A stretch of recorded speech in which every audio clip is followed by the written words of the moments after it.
tous, bienvenue dans ce nouveau numéro de Check-up, votre magazine santé et bien-être.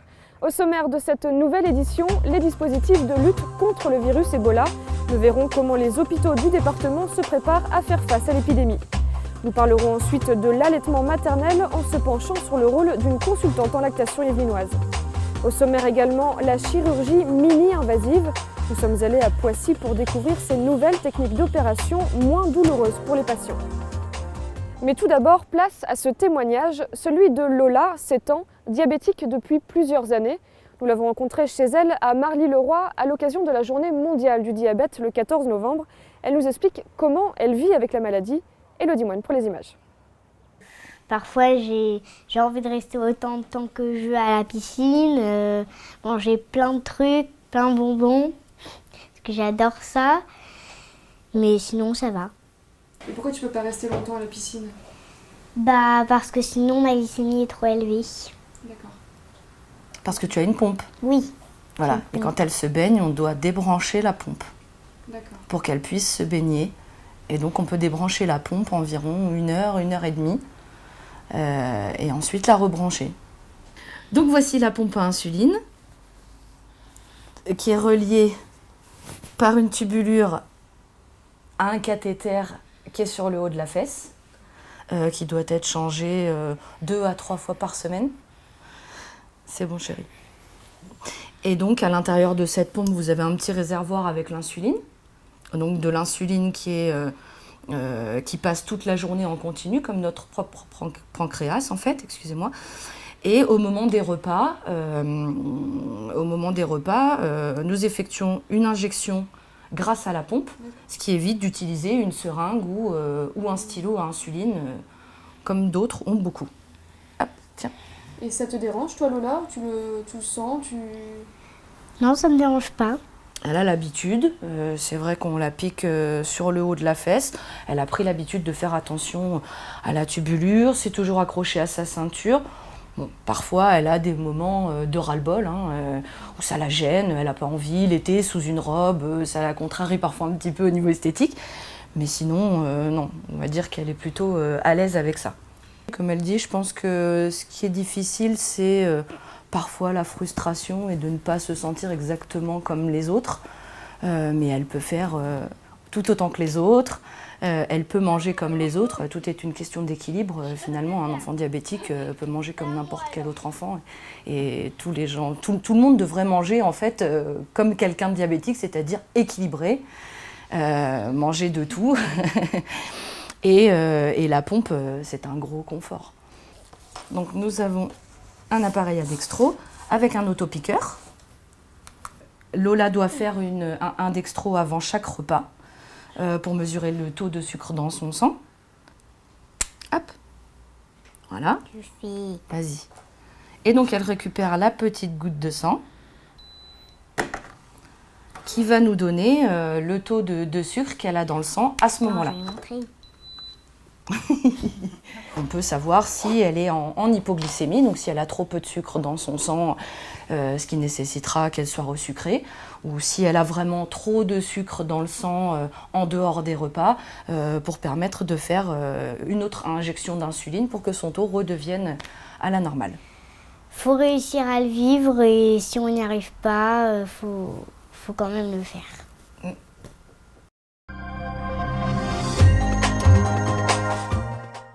Plus de 5000 décès, c'est le dernier bilan de l'épidémie Ebola à ce jour. Malgré des progrès remarqués ces derniers temps, les experts et les autorités restent fermes. Il faut rester très vigilant face à ce virus.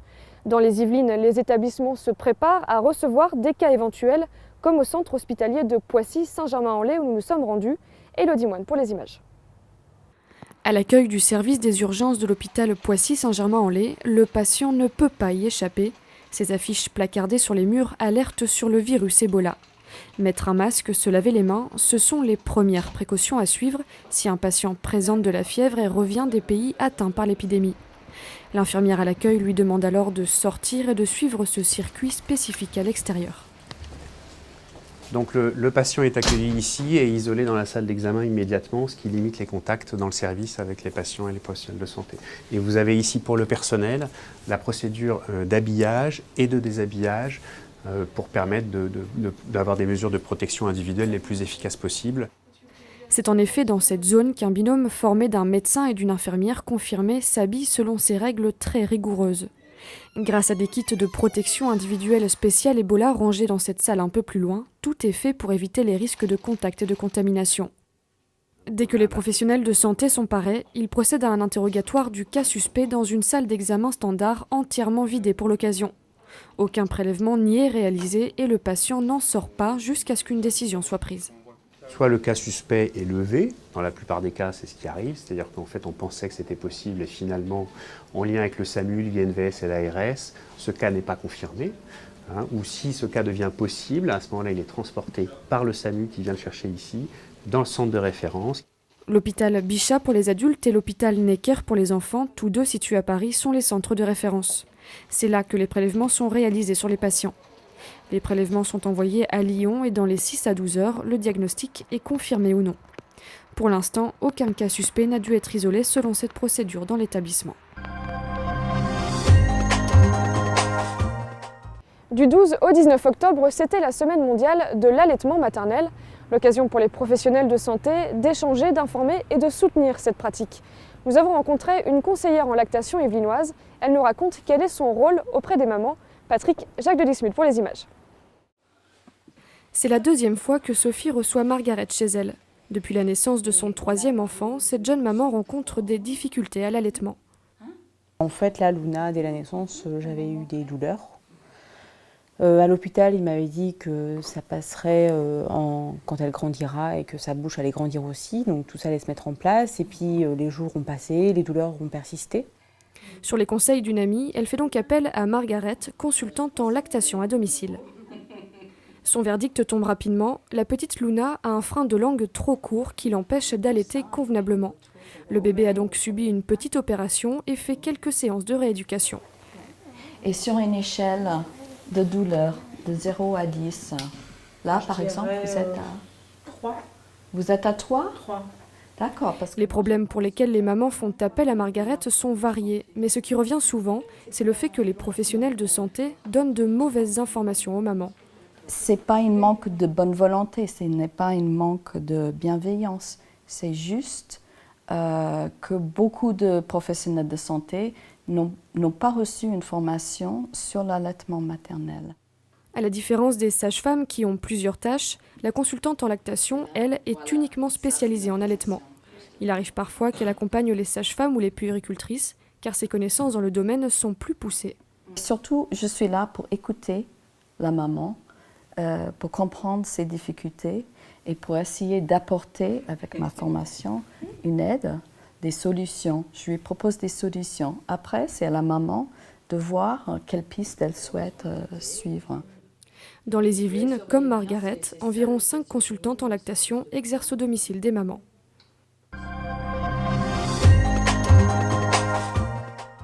Lundi 20 octobre, c'était la journée mondiale de la douleur. À cette occasion, nous sommes allés à la rencontre des chirurgiens yvelinois qui pratiquent des techniques d'intervention moins agressives pour les patients. C'est la chirurgie mini-invasive. Elle permet aussi de réduire les temps d'hospitalisation. Reportage à la clinique Saint-Louis de Poissy, des images de William L. Le chirurgien se prépare. Lors de cette intervention, il va éliminer les calculs rénaux d'un jeune homme, ces petits cristaux contenus dans les urines qui peuvent grossir et provoquer des douleurs très intenses.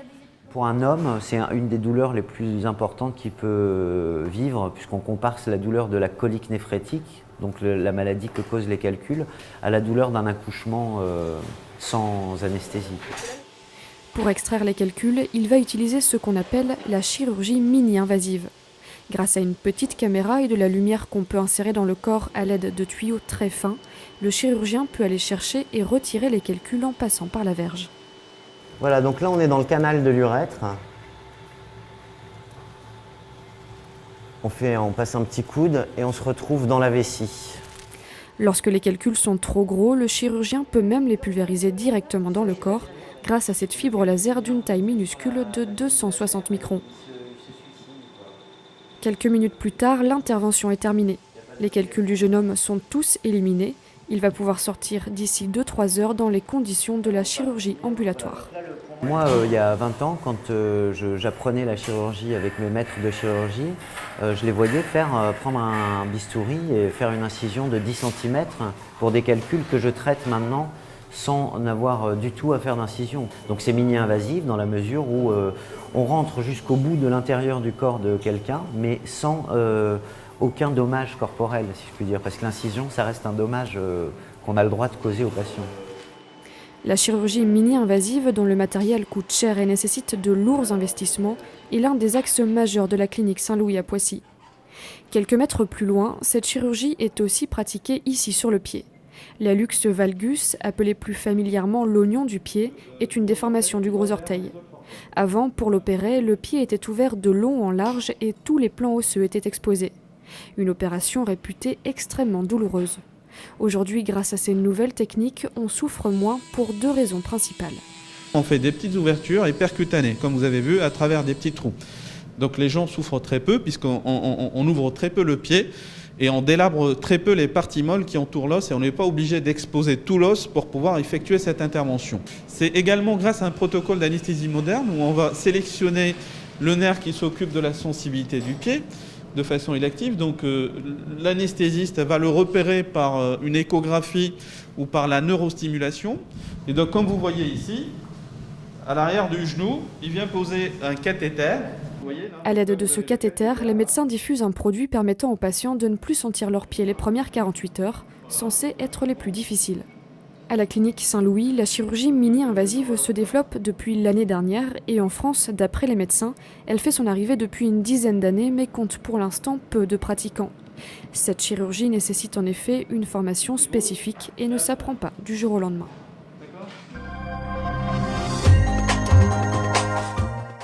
Ce numéro de check-up touche à sa fin. Avant de nous quitter, vous le savez, place au traditionnel agenda.